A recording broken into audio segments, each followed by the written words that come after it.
Springwell's African Tales welcomes you to the second season of the Syndicate. A true life story of the 19th century contemporary Africa. You may not have watched season 1 episode, and so, we bring to you the prologue. You may find out the background to the poor state of Africa, perpetuated by selfish leadership style in this story. Please click your seatbelt and take OFF with us. In the 19th century ancient Koloko kingdom of Bamako, the rhythm of life was guided by tradition, and the destiny of a child could be sealed before his first breath. In this land of sprawling farmlands, crowded compounds, and old clan laws, power was a throne reserved for the wealthy. And the wealthiest of them all was Chief Nanovo Akbalaka. Chief Nanovo was a merchant, an agent of Niger Company Limited. His cocoa and rubber traveled across oceans. His name sent whispers through marketplaces. His compound overflowed with 6 wives, 18 children, servants, each one a testament to his influence. Some feared him. Others envied him. But all respected him. Yet, even the mightiest tree eventually falls. When Chief Nanovo died after a brief illness, a shadow fell over Koloko Kingdom. The drums of mourning echoed for 7 days. Masquerades danced.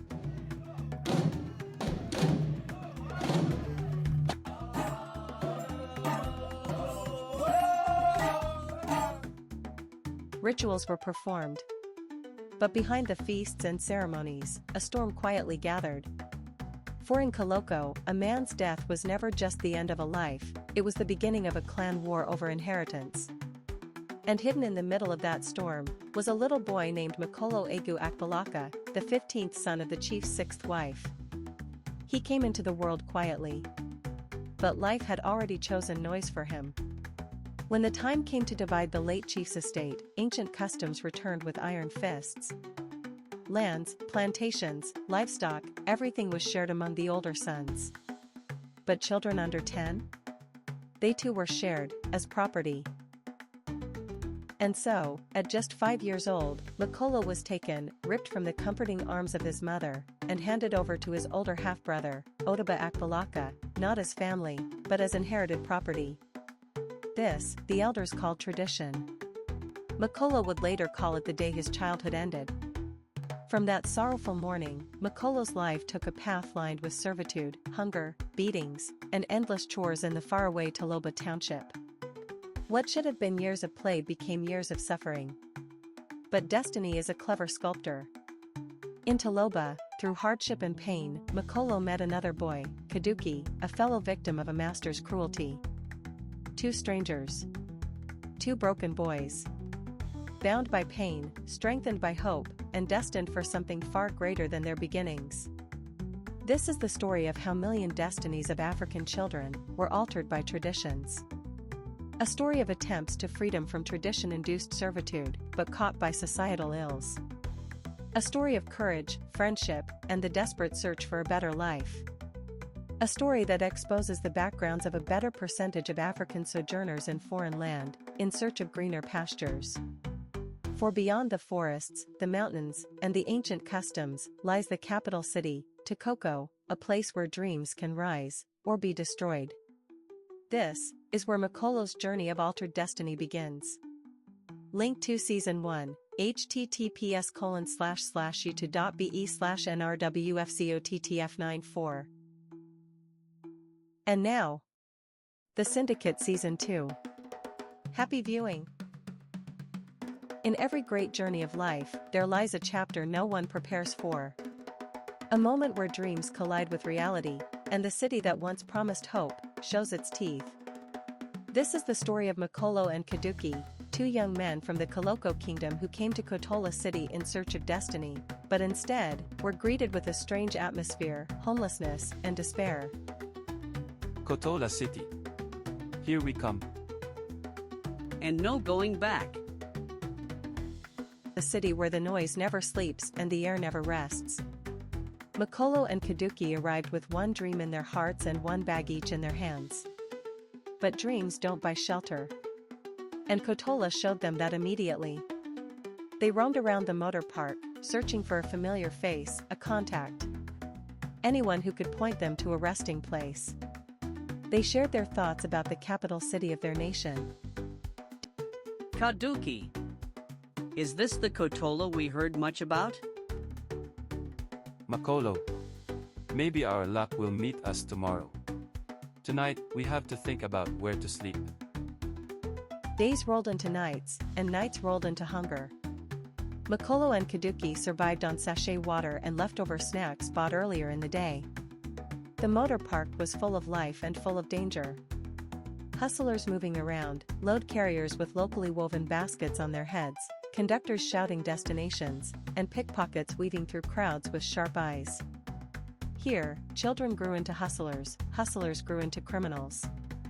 And dreams? They died young. On a fateful day, luck wore the face of an old homeless man, and this chat with him. You two have been sleeping outside, eh? Come. I know a place. Not fine, but safer. Makolo.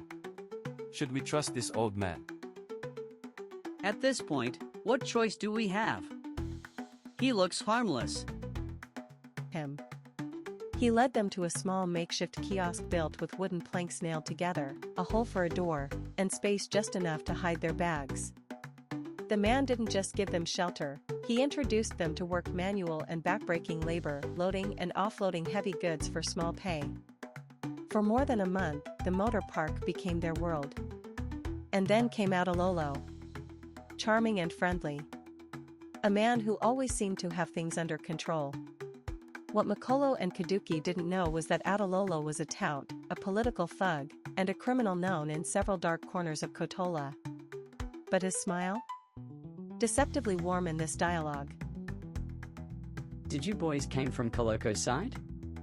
I came from that place also. No worry, Kotola is tough, but you guys can make it here. Yes.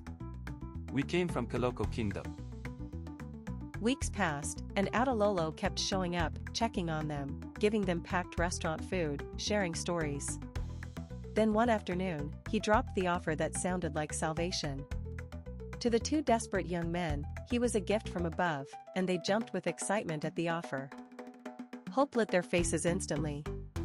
And so, they followed him straight into a world they never expected to under a massive flyover bridge in the heart of the city. Beneath the giant flyover bridge stood a sprawling slum called the Castle.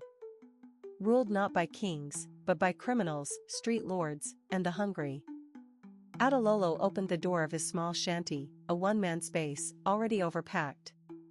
He welcomed them. Come in.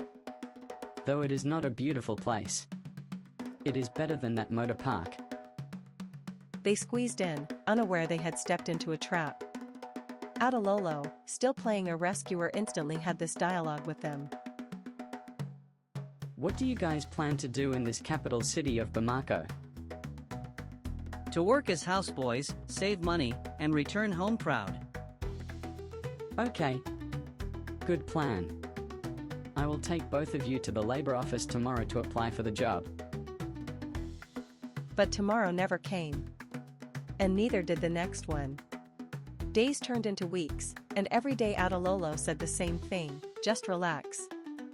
I am trying to fix something for now. Meanwhile, he forced them to contribute money for food, money they barely earned. 1 month later, Adololo marched them before the head of state of the castle, a man feared by all and who was known as General Zombie.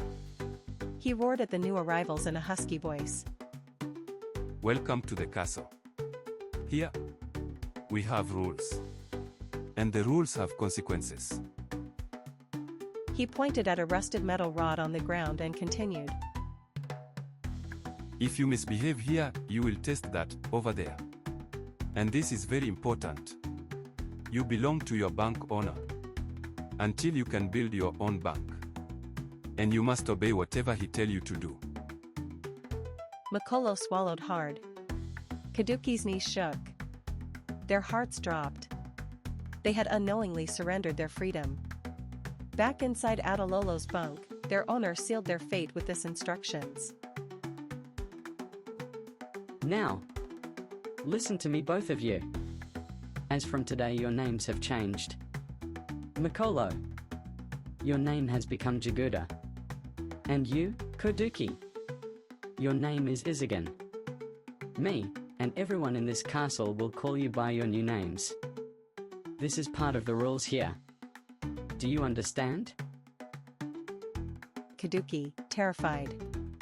They soon realized that the castle was a den, a hideout of petty thieves, hardened criminals, and political thugs who spent their days drinking locally brewed gin called ogogoro and smoking substances that numbed their sorrows. The newly inductees in the castle also observed inconsistencies in Adelolo's demeanor. He was sometimes mean, incommunicado, and at other times friendly and approachable. He was always fond of showing that he cared about their feelings and would ask if they had questions for him to answer. Their savings were almost gone, their hope dying, and their fear blossoming. The life they dreamed of in Kotola City was slipping away, and the life they were about to face was darker than anything they imagined. Then came an evening. Adelolo returned to the bunk tipsy and had this chat with them. Hey guys, I can understand that you are running out of cash. And wondering how you can replenish it. Don't worry. There is a night job I have secured for tomorrow night. And the pay is good. Would you like to do it with me? Why not? Yes, we are ready to do any job to get money. Yes. We are ready. Add boss when you answer my question. With the affirmations from the new inductees, Adelolo smiled and told them to get ready to make some money the next day's night. But behind that smile, he was preparing their first criminal assignment. And as an experienced boss of the underworld, he recognized the importance of grooming their psyche for the job. So, he took them to a secluded point under the bridge in the afternoon of D-Day for this dialogue. I don't know. How much information you got about Kotola before coming here? Or if someone has told you about this city since you came. So, I have brought you here to help you as my people from the same kingdom. Would you listen attentively to me? Yes, boss. You are the only close person to us who have been in this city before us. Yes, boss. You know more about this city than us. We want to learn from you. Good. I want you to trust me. That I will not lead you astray. Never mind the environment you find me in now. I have an 8-room bungalow which I built 5 years ago and rented them out. I choose to stay here in the castle because this is where I make my money. I can help you to build a house here, as I have helped others who obey and follow my instruction. Boss, we will obey you and follow your instructions. Getting a job and living in this city is not as easy as people think. There is money here, but you must be smart to get it. The natives of this city discriminate against other natives. They do not like speaking other languages except their own. Strangers like us have to learn to speak their language before we get a job. And that can take at least 3 years. So, they don't speak Madeira language like us. In Kiloko Kingdom? I thought we were in the same country and speak the same language. At what level did you stop schooling? I have never been sent to school. Not even to Gary School. Oh. Your problems are double. My brother. We have about 100 languages in this nation of Bamako. But the only language for general communication is broken English, and you don't even know how to speak that. Then, how can we survive? Street job. And if you get liver, you can chop. You can only do the kind of job we are going for tonight. Though the job is not regular, the pay can sustain you for over a month. Makolo and Koduki felt their dreams have crumbled like dry bread. The only consolation was their raw strength to handle any tedious jobs, like loading and offloading heavy packages into haulage trucks. This was the beginning of Makolo's descent into the shadows of Kotola. A journey meant for progress now chained by survival. But in every darkness, there lies a spark, and Koduki and Makolo's spark had not gone out. Not yet until the job they look forward to, that night. What job? What lies ahead? And what life transformation? Watch out for Season 3. Yes. What job is Atilolo leading his innocent inductees to, this night? Your guess is as good as mine. Is this the beginning of criminal life of Makolo, born to a wealthy stable family in Kotola Kingdom? The Syndicate Season 3 is cooking to serve answers. Watch out.